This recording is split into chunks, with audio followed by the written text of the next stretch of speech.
can you beat that? As we switch to Jeremy, you have questions on the slightly less exciting topic of Europe. Your time starts now.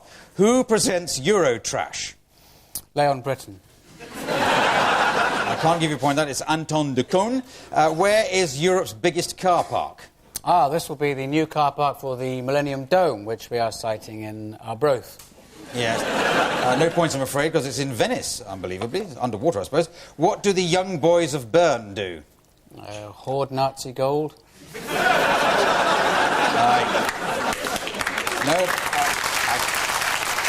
I can give you a point for that, because they also play football, but you get your point. Where's the home of organised crime? With its dear old mum. I can't give that. It has to be Sicily. There are only 2 Swedish words in the English language, we claim. What are they? Crisp bread and scudmag. Well, I'll give you half a point, because smorgasbord is one, and ombudsman is the other, which I don't think is anything like scudsmag. Who said, unless you know him, who said, let them eat cake? Rudyard Kipling.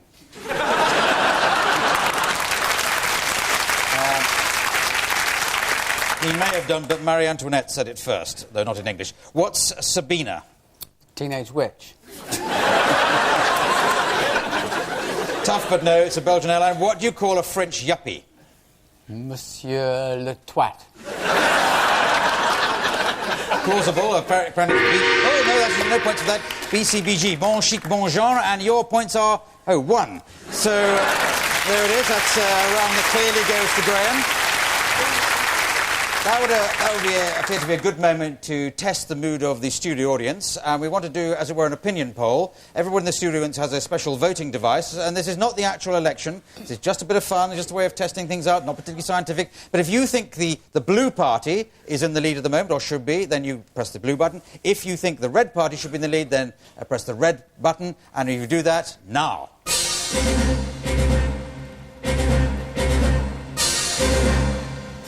58 to the blue party, 42 to the Reds.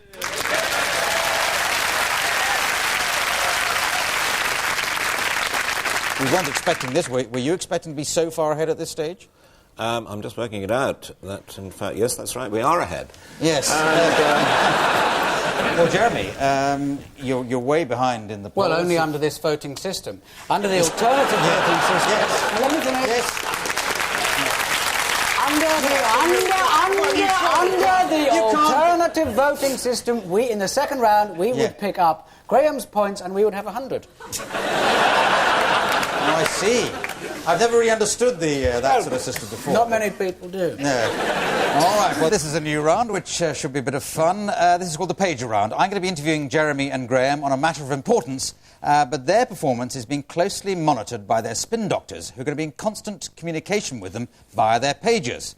You'll be able to see the pager messages as they appear at the bottom of your screen, and they have to adapt to them as the interview goes along. So, Jeremy, I'm going to start with you, and I want to talk to you about teachers' pay. Now, I think we all agree, don't we, that teachers really aren't paid as much as they should be. Well, these things have to be linked to productivity. I mean, children come home from school with, some lentils stuck on a piece of sugar paper. Now, this is clearly not something that could be exported. No. Also, if you look at children, standards need to be raised. Children are small. Many of them are completely unable to drive or be served in fact, up to 37% of children, yes. in fact, 100% of children are unable to drive at this moment. Oh, right. I thought that, but teachers are being given a rise of 3 or 4%, head teachers a little bit more. It's still not going to bring them up to their position as it was 10, 20 years ago. But teachers have to take some responsibility for this. I mean, Graeme's terrible Funky Gibbon is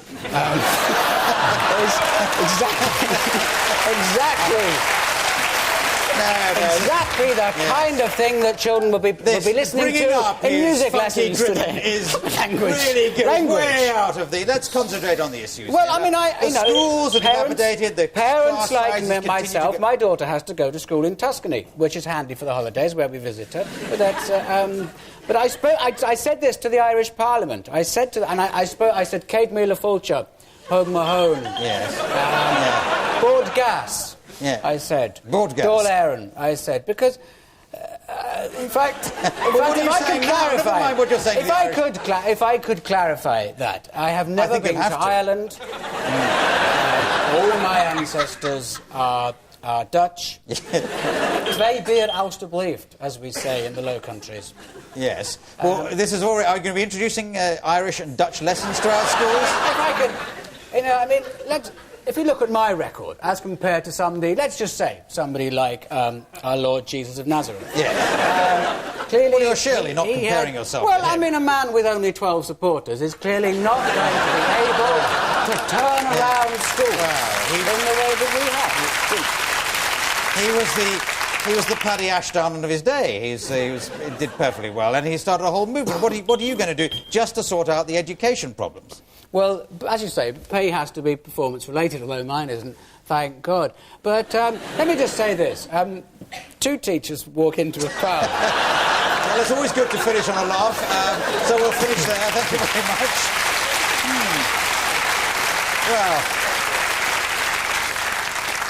Well, now, Graeme, I'm going to come to you, and I want to ask you about this problem we have of genetically modified food. Is our food safe to eat? The food we buy in supermarkets and our local store? Well, you know, there's a lot of hysterical nonsense talked about genetically modified food, the so-called Frankenstein foods that are on offer already in many of our shops. Yeah. And very good they are, too.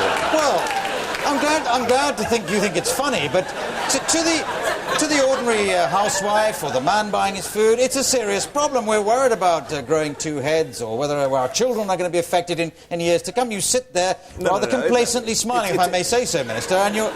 It's a serious matter. It's not a problem of any kind. I mean, people like Monsanto have taken wonderful steps in the field of genetic experimentation on vegetables. But they're only No, they have, I'm telling you. Baldy.